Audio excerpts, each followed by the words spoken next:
So the steps to solve this is such. Step 1 is to isolate your absolute value.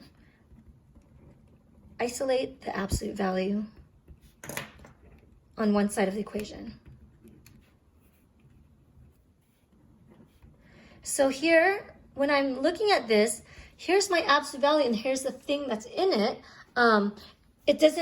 So the thing that's in it, I don't touch it yet. But I see the thing that's outside of it is a -5. -5 is being multiplied by u plus 5. So I want to get rid of the -5. How do I get rid of -5? Since -5 is multiplied by u plus 5, I'm going to divide the whole thing by -5 in order to make it a positive 1. So let me show you here. -5, absolute value of u plus 5. I'm going to divide both sides by the coefficient. So the coefficient of the absolute value is a -5. So to get rid of a coefficient, to make it a positive 1, this becomes now a positive 1, right? So again, whatever you do left side, you must do to the right side. So as a result here, I get absolute value of u plus 5. I have a 1 here, but you don't have to write that. It's redundant, is equal to positive 10. So an absolute value is equal to positive 10. So once you've isolated the absolute value, now the absolute value is sitting all by itself.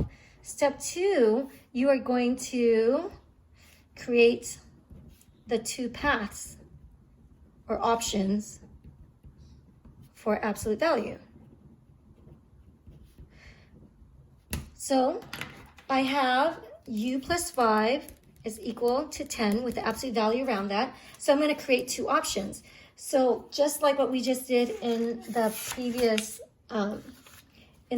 page, here, to get rid of this absolute value, to get rid of it, I create 2 options. One is just one that looks exactly like it without the absolute value sign, and one is exactly like it except that the number on the right becomes a negative. So here, in this problem, u plus 5 is equal to 10. The first option is just itself. And the second option is u plus 5 is equal to the opposite of this, which is -10. And now, the last step, so now that you've created this, so when you create the 2 paths or options for absolute value, you're basically removing the absolute value. Right? You're removing or applying, I should say, removing or applying the absolute value. So now you're left with 2 equations now with no more absolute values. And step 3 is to solve the 2 equations. So solve for the 2 equations. So here, u plus 5 is equal to 10. I subtract 5 on both sides. I get u is equal to 5. Here, I'm going to subtract 5 on both sides. I'm going to get u is equal to -15. So here, my final answer is going to be u is equal to 5 and u is equal to -15. There are 2 answers for this absolute value.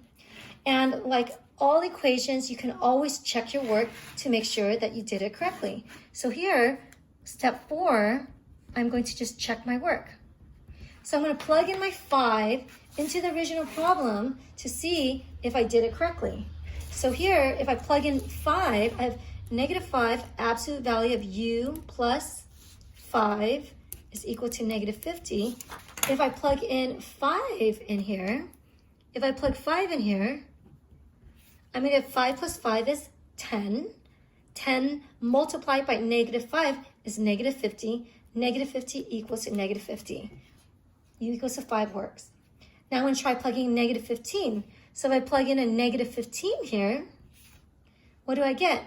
-15 plus 5 is -10. The absolute value of -10, so here's -10. The absolute value of -10 is just a positive 10. And then 10 multiplied by the -5 out here, because that's a coefficient. 10 multiplied by -5 will give me -50. So that also works as well. So both answers work in this problem.